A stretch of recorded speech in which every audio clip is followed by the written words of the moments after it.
Octobre 2025. Un vent nouveau souffle sur le commerce américain. Des géants comme Walmart et Target ont pris des décisions inhabituelles. Suspendre des commandes, réduire leurs achats ou reconfigurer leurs méthodes et leurs points de service. Il ne s'agit pas seulement d'une correction des stocks, c'est un signe. Un signe que, pour une raison ou une autre, ces dirigeants anticipent une baisse de la demande. Aujourd'hui, nous allons explorer ces signes à l'aide de dates et d'événements récents. Nous allons mettre fin aux rumeurs et examiner les faits. Nous analyserons comment l'inflation, les salaires, l'endettement des ménages et les décisions logistiques créent un hiver silencieux qui pourrait affecter des millions de familles et l'ensemble de la chaîne de distribution. Pendant que vous écoutez, écrivez honnêtement dans les commentaires. Avez-vous déjà eu l'impression que le monde allait changer sans que personne ne vous explique pourquoi? Écrivez ce mot dans les commentaires pour lancer la conversation. Annulation et mise en attente de commande. Que s'est-il passé en 2025? Lorsqu'on parle de signes économiques, on pense souvent à des graphiques, des pourcentages et des statistiques glaçantes. Cependant, les véritables sonnettes d'alarme retentissent souvent silencieusement, par le biais de manœuvres discrètes de grands acteurs du secteur de la distribution. L'une d'elles s'est produite en juillet 2025, lorsqu'il a été révélé que Walmart avait suspendu plusieurs commandes de vêtements fabriqués au Bangladesh. La raison en était la menace d'un nouveau droit de douane pouvant atteindre 35% sur les importations de textiles, dans un contexte d'incertitude commerciale entre les États-Unis et l'Asie. À première vue, cela peut ressembler à un ajustement technique, à une simple modification des règles du commerce international. Mais derrière cette décision se cachent d'énormes répercussions. Le Bangladesh exporte pour plus de 46 milliards de dollars de vêtements chaque année, et Walmart est l'un de ses principaux clients. Lorsqu'une entreprise de cette taille gèle ses commandes, il ne s'agit pas d'un chiffre sur un document. Il s'agit de milliers de couturières qui voient leurs heures de travail réduites, d'usines qui arrêtent leur production et de familles qui perdent des revenus en quelques semaines. Ce type de suspension n'affecte pas seulement les pays fournisseurs. Les conséquences se font également sentir aux États-Unis. Moins de marchandises signifie des stocks plus serrés, moins de variété en rayon et parfois des prix plus élevés pour les consommateurs. Autrement dit, une décision prise au siège social finit par affecter les finances de ménage à des milliers de kilomètres. C'est comme si une vanne se fermait à la source d'une rivière. L'eau cesse de couler et toutes les villes en aval subissent la sécheresse. Voyons maintenant ce que cela révèle financièrement. Walmart ne réduit pas ses achats sur un coup de tête. Il le fait parce que ses analystes internes, observant les tendances de consommation, constatent que les clients dépendent moins qu'avant. Et lorsque le plus grand distributeur mondial anticipe un ralentissement des ventes, c'est un signal fort que le thermomètre de la consommation atteint déjà son paroxysme. C'est un avertissement que les ménages et les investisseurs ne devraient pas ignorer.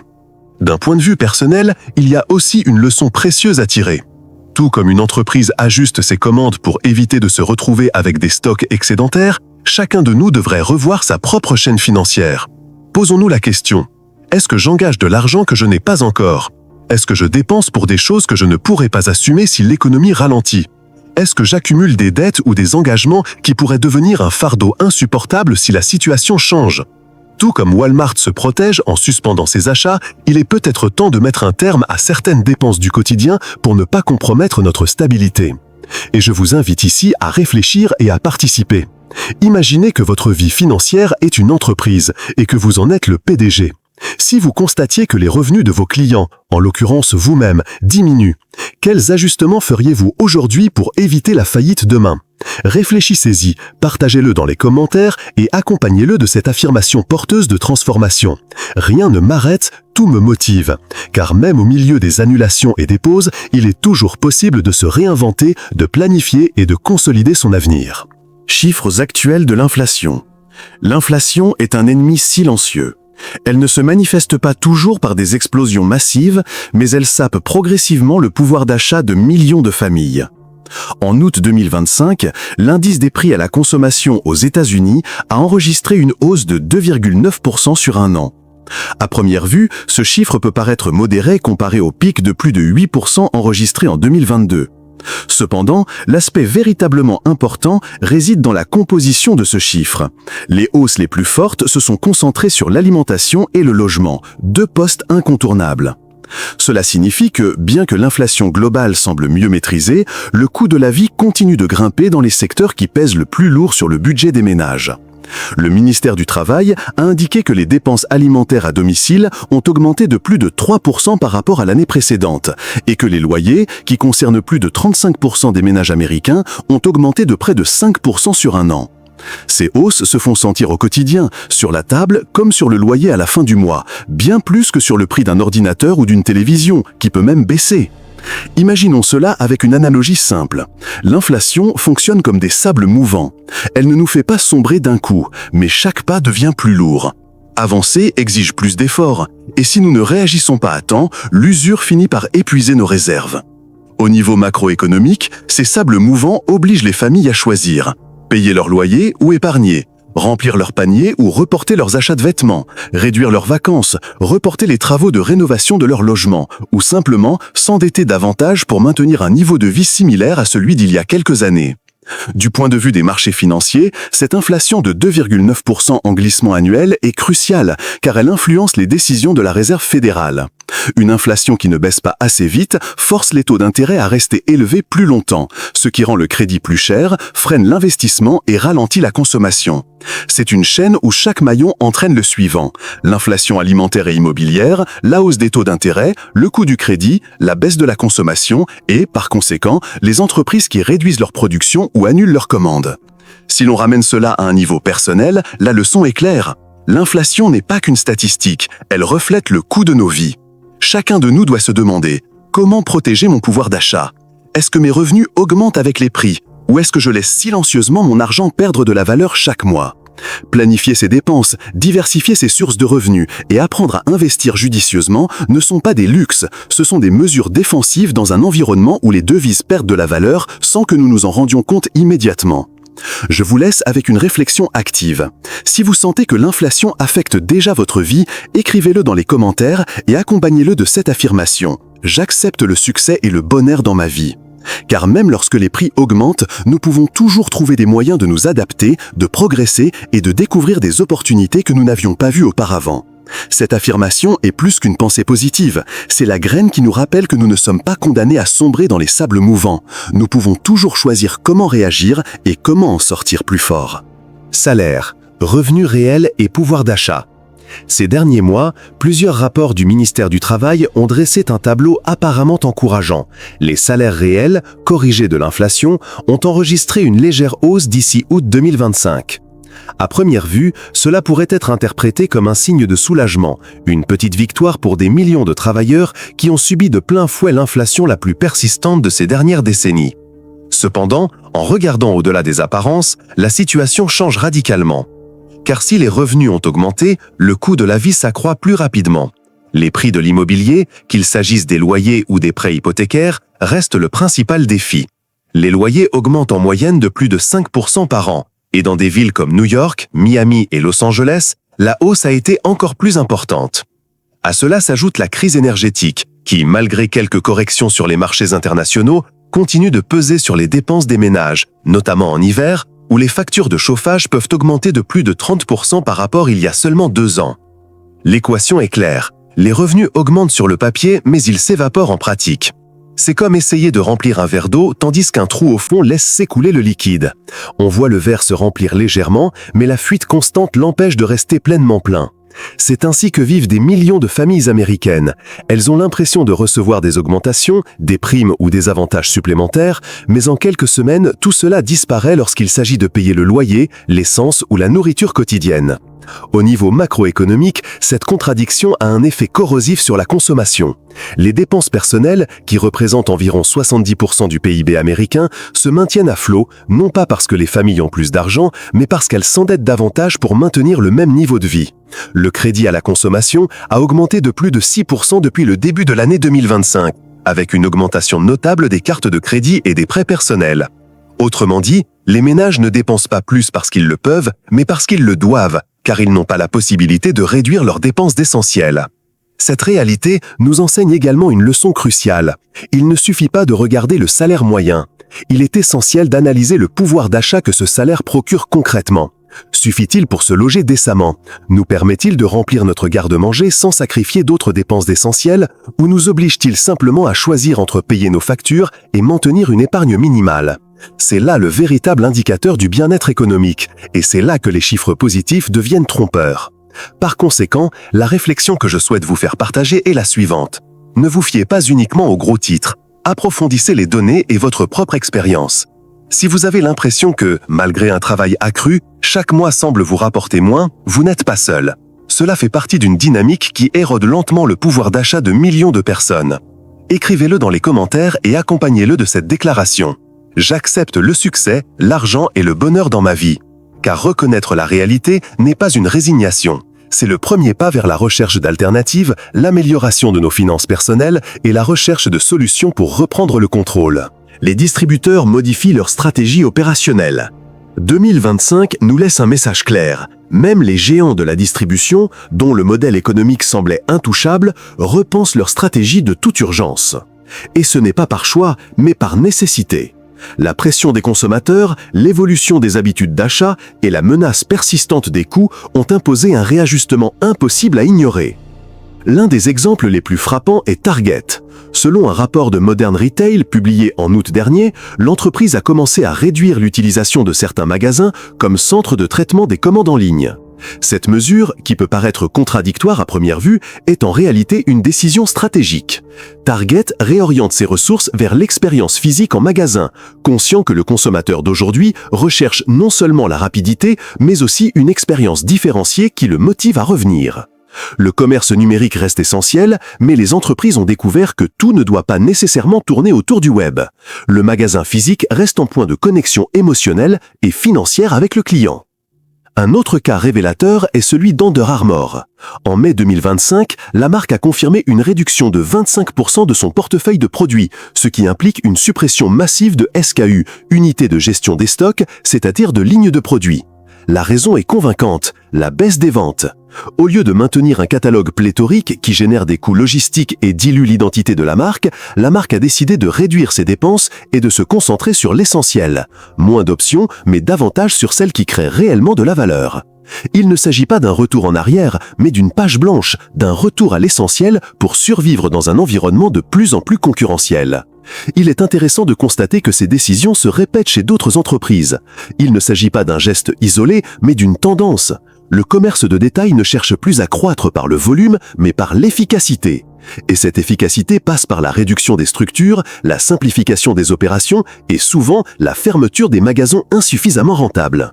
On assiste à une sorte de régime d'entreprise, éliminer les excès pour accélérer la cadence dans une économie incertaine.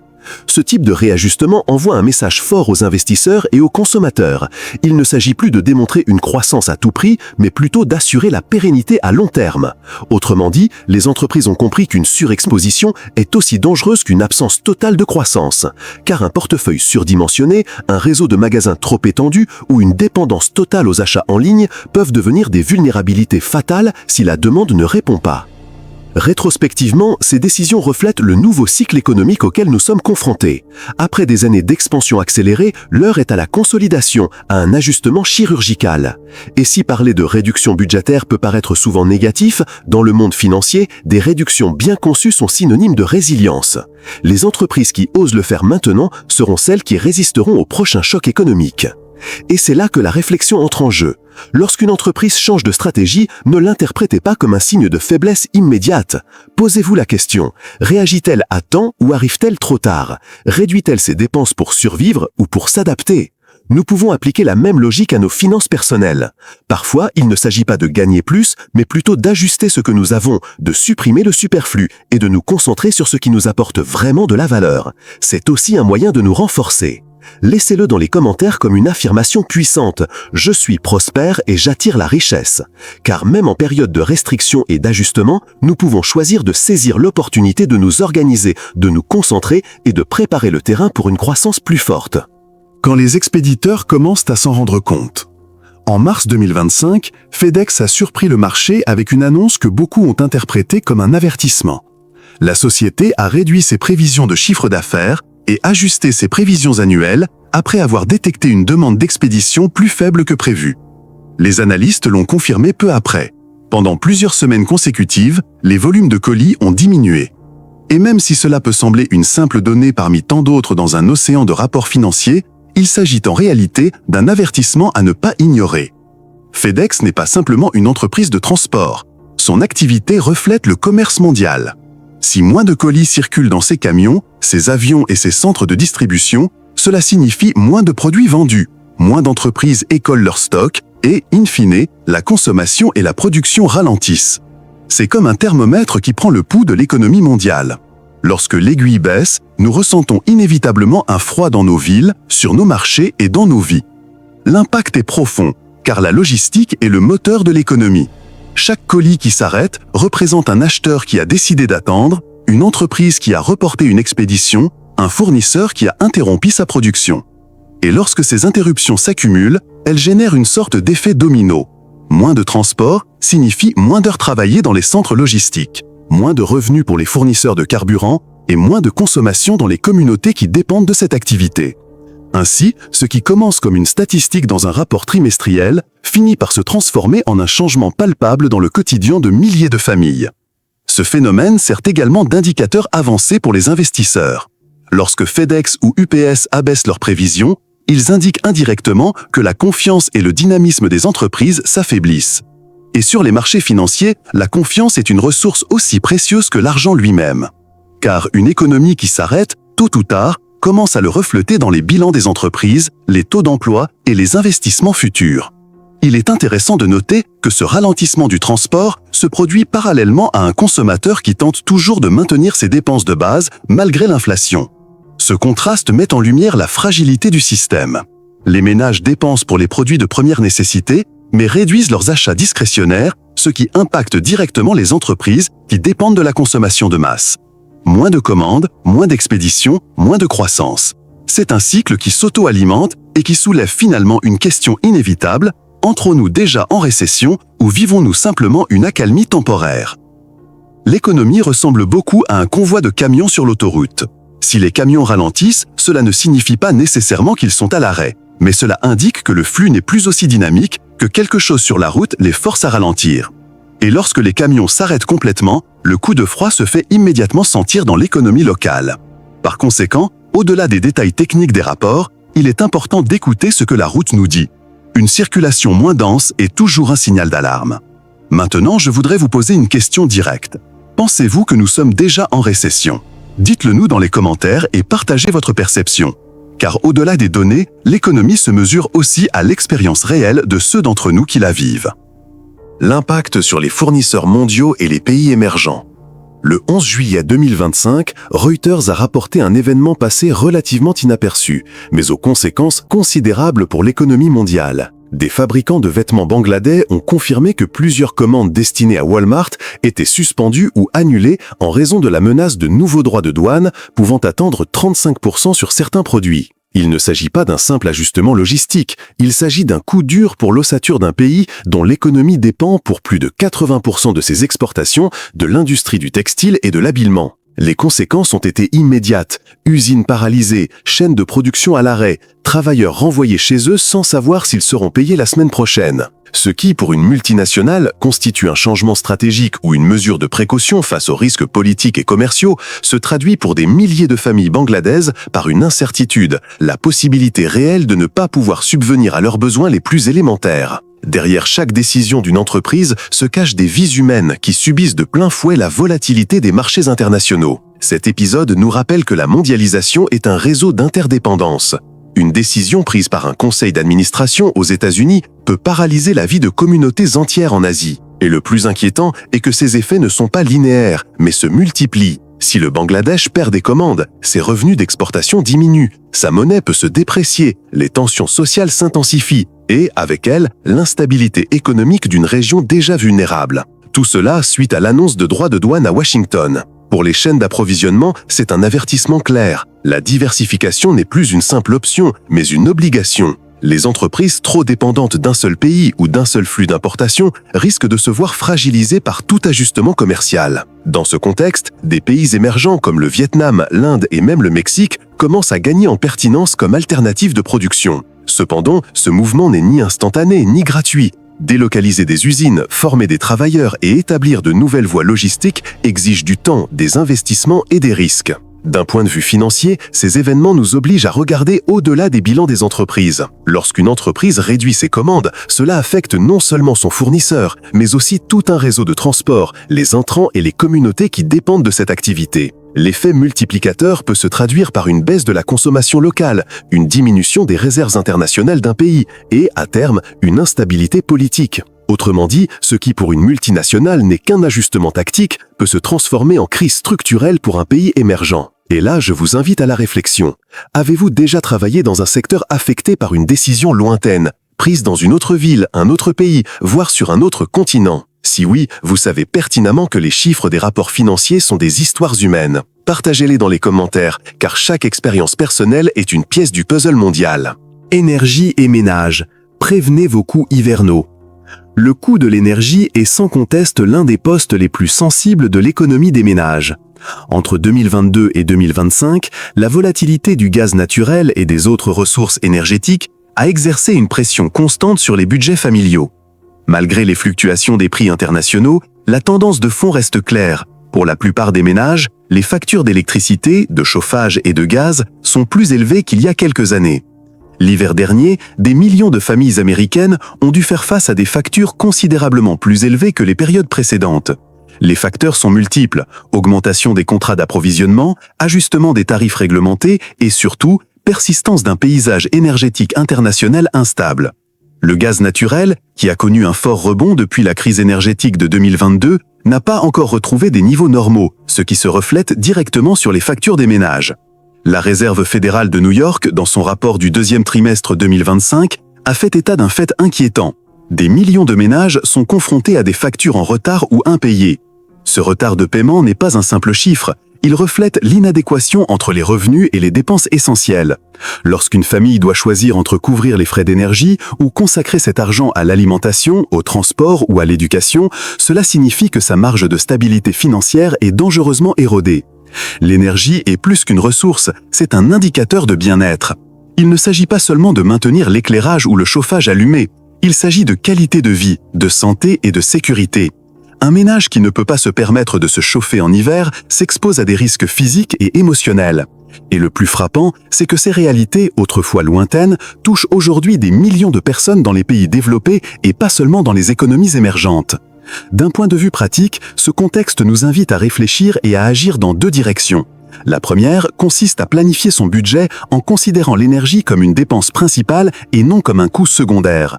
Anticiper le montant de ses factures, y consacrer un pourcentage fixe de ses revenus mensuels et prévoir les ajustements saisonniers peuvent faire la différence.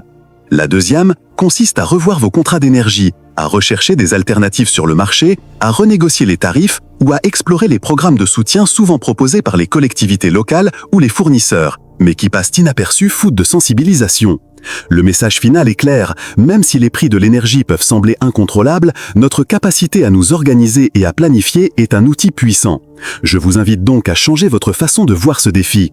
Ne le considérez pas seulement comme un fardeau, mais comme une opportunité de renforcer vos finances, d'organiser votre consommation et surtout de vous rappeler qu'il existe toujours des alternatives.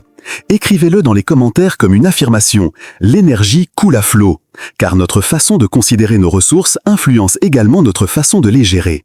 L'endettement des ménages, un fardeau qui freine la consommation. Le dernier rapport de la Réserve fédérale de New York, correspondant au deuxième trimestre 2025, confirme un phénomène déjà anticipé. Les ménages américains sont plus endettés que jamais. Les soldes hypothécaires continuent d'augmenter. Et, si certains segments de crédit restent stables, d'autres montrent des signes de détérioration, comme celui des prêts étudiants dont les taux de défaut ont commencé à grimper après des mois de calme relatif. Cela signifie que les familles consacrent une part plus importante de leurs revenus au remboursement de leurs dettes passées, plutôt qu'à la consommation courante. Et en économie, cette différence est cruciale.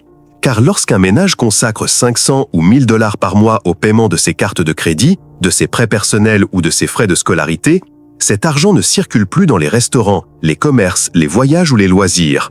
Il en résulte un marché plus morose, avec moins de fréquentation dans les centres commerciaux et des ventes en baisse, notamment pour les biens non essentiels. Le plus inquiétant est que cet endettement se produit parallèlement à un contexte de taux d'intérêt toujours élevés. Les ménages qui ont refinancé ou contracté des dettes au cours des 2 dernières années l'ont fait à des conditions plus onéreuses que celles de la décennie précédente, ce qui accroît la pression mensuelle. C'est comme porter un sac à dos rempli de pierres. Chaque pas est possible, mais il exige de plus en plus d'efforts. Il arrive un moment où l'on avance non pas avec liberté, mais avec épuisement. D'un point de vue macroéconomique, l'augmentation de l'endettement des ménages annonce également un ralentissement de la croissance. Les États-Unis sont une économie fondée sur la consommation, et lorsque cette consommation est contrainte de diminuer, les indicateurs d'activité, d'emploi et d'investissement commencent à ralentir. Autrement dit, moins de liquidités pour les ménages signifie moins de dynamisme pour les entreprises. Et un dynamisme commercial moindre signifie que le pays avance avec un moteur plus faible. Mais derrière ces chiffres se cache un message personnel que nous ne pouvons ignorer. La dette, en soi, n'est pas l'ennemi. Le véritable problème survient lorsque la dette se désorganise, lorsqu'elle s'accumule sans stratégie et qu'elle fait boule de neige pour épuiser les revenus futurs. L'essentiel est d'examiner attentivement les types de dettes que nous avons, leurs conditions et surtout les alternatives pour renégocier les taux ou les modalités qui allègent le fardeau mensuel. Parfois, un ajustement opportun, un refinancement ou même la discipline consistante à prioriser des paiements stratégiques peut faire la différence entre une vie financière étouffante et une vie où l'on peut progresser. Par conséquent, l'action concrète de ce chapitre est claire. Examinez vos dettes. Analysez combien vous payez, dans quelles conditions et quelles sont les possibilités réalistes de réduction des intérêts. Comprendre son propre équilibre financier est la première ligne de défense contre la fragilité financière. Car lorsque les dettes pèsent trop lourd, non seulement vous gardez vos cartes dans votre portefeuille, mais vos rêves de dépenses s'éteignent et votre capacité à planifier l'avenir est limitée. Par conséquent, l'action concrète de ce chapitre est claire. Examinez vos dettes. Analysez combien vous payez, dans quelles conditions et quelles sont les possibilités réalistes de réduction des intérêts. Comprendre son propre équilibre financier est la première ligne de défense contre la fragilité financière. Car lorsque les dettes pèsent trop lourd, non seulement vous gardez vos cartes dans votre portefeuille, mais vos rêves de dépenses s'éteignent et votre capacité à planifier l'avenir est limitée. Stagflation et risques pour 2025 et 2026. À l'horizon économique 2025 et 2026, un spectre redouté par de nombreux analystes et que les marchés préfèrent éviter apparaît, la stagflation. Ce phénomène, qui combine deux forces apparemment contradictoires, une inflation élevée et une croissance économique faible, commence à se concrétiser dans les perspectives actuelles. Et ce n'est pas un terme théorique, il s'agit d'un risque réel, aux conséquences profondes pour la vie de millions de personnes. Les données le montrent clairement. Dans les rapports du Bureau of Labor Statistics de septembre dernier, l'inflation se maintient à des niveaux proches de 3% en glissement annuel. Un chiffre qui, bien qu'inférieur au pic de 2022, reste suffisant pour éroder le pouvoir d'achat des ménages. Parallèlement, les indicateurs de confiance des consommateurs reflètent une baisse significative. Moins d'optimisme, moins d'anticipation de dépenses et plus d'inquiétude quant à l'avenir immédiat. Lorsque les gens commencent à se retenir, l'économie le ressent directement. Des entreprises comme FedEx ont déjà revu à la baisse leurs prévisions en raison de la baisse des volumes d'expédition. Et des grands distributeurs comme Target et Under Armour réduisent leurs activités et leur catalogue de produits. Ces mesures ne sont pas fortuites, elles reflètent la perception des entreprises que la consommation s'affaiblit. Et lorsque les ménages dépensent moins, la production s'ajuste, l'emploi pâtit et la croissance ralentit. De là naît le dangereux cocktail de la stagflation. Des prix élevés qui coexistent avec une économie qui tourne à vide. L'analogie est simple mais percutante. Imaginez un vélo dont la roue avant est crevée. Vous pouvez pédaler, vous pouvez avancer, mais chaque mètre exige un effort disproportionné. La vitesse diminue, la fatigue augmente et le sentiment de stagnation devient inévitable. C'est ainsi que fonctionne l'économie en stagflation. Le mouvement existe, mais il semble lent, coûteux et insoutenable. Pour les investisseurs et les familles, ce scénario est doublement difficile. D'une part, le coût de la vie reste élevé. L'alimentation, l'énergie et le logement restent les principales sources de pression. D'autre part, l'emploi et les opportunités de croissance commencent à s'essouffler. Dans ce contexte, les décisions financières exigent plus de discipline que jamais. Épargner lorsque c'est possible, diversifier les revenus et éviter les dettes qui pourraient devenir un fardeau insoutenable si l'économie ralentissait davantage. La leçon est donc claire, se préparer n'est pas être pessimiste, c'est faire preuve de sagesse. Anticiper un scénario complexe nous permet de concevoir des réponses plus intelligentes, tant au niveau personnel que professionnel. La stagflation n'est pas une fatalité, mais elle nous avertit que le terrain est fragile et qu'il faut être vigilant. Écrivez-le dans les commentaires pour vous le rappeler et l'affirmer avec force. Je suis prêt à affronter toutes les tempêtes. Car en période d'incertitude, la véritable force réside dans la préparation et la capacité à affronter avec lucidité et concentration. Préparation pratique pour les familles et les créateurs. Nous arrivons au dernier chapitre de cette série, mais aussi au plus important, car nous parlons ici d'action. Nous abordons la manière d'affronter la réalité économique actuelle grâce à des stratégies concrètes qui préservent votre stabilité et vous permettent de prospérer même dans des situations difficiles. Les données de 2024 et 2025 montrent que l'incertitude n'est pas seulement un mot à la mode chez les analystes. C'est une réalité tangible en matière de prix, de taux d'intérêt, d'énergie et d'endettement des ménages. Premièrement, privilégiez la trésorerie et les liquidités. Disposer d'une réserve d'urgence n'est pas un luxe, c'est une nécessité. Cela implique de revoir vos dépenses, de réduire les achats non essentiels et d'allouer une partie de vos revenus à un fonds immédiatement disponible. Dans un contexte où l'inflation continue d'exercer une pression et où l'économie montre des signes de ralentissement, l'argent liquide devient l'outil le plus puissant pour préserver votre flexibilité et votre tranquillité d'esprit. Deuxièmement, revoyez vos abonnements et vos dépenses fixes. De nombreux ménages sont accablés par des services qu'ils n'utilisent pas régulièrement ou pourraient renégocier pour obtenir de meilleures conditions. Négocier des contrats d'Internet, d'assurance, de téléphone ou même de services à domicile peut libérer une part importante de votre budget mensuel, suffisante pour renforcer vos liquidités ou réaliser des économies stratégiques. Troisièmement, achetez intelligemment. Il ne s'agit pas de faire des réserves, mais plutôt d'anticiper. Se procurer des produits de première nécessité, nourriture, produits d'hygiène, chauffage ou énergie, avant les hausses de prix attendues cet hiver, peut faire la différence entre des dépenses raisonnables et un déséquilibre budgétaire. Analyser l'historique des prix, profiter des promotions et planifier ses achats judicieusement peut préserver son pouvoir d'achat sans générer de stock inutile. Quatrièmement, diversifier ses revenus. Pour les familles et les créateurs de contenu, compter sur un seul salaire est de plus en plus risqué. Explorer les opportunités numériques, se lancer en freelance ou trouver un complément de revenu peut constituer un filet de sécurité.